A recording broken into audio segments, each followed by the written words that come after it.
this is what's in my tub for an 18-day road trip.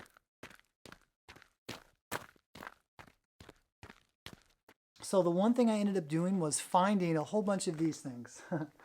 And these are bags that Sheetz came in when we got them from like Target or Walmart. But this is my tub, and this went into the back of the Honda Element.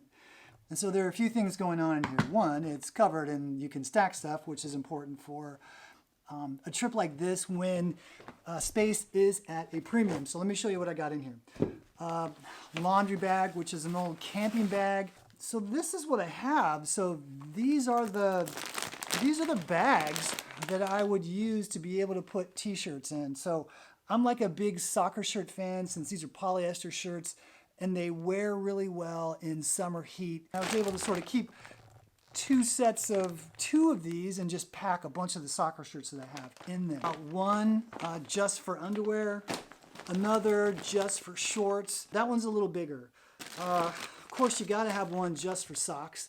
And these were all my trail running and a couple of nighttime camping socks for when it got a little bit colder down there in New Mexico in the evenings. So gotta have one for socks.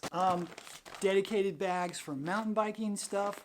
You know, mountain biking pants in here and some mountain biking shorts as well. Another bag for trail running gear, the little water bottles, Bear Bell in here as well. And trail running vest, that was important to sort of keep separate. And then I kept my mountain bike helmet in here and a bottle. And of course this particular thing, which is a resistance band that I sort of use from time to time.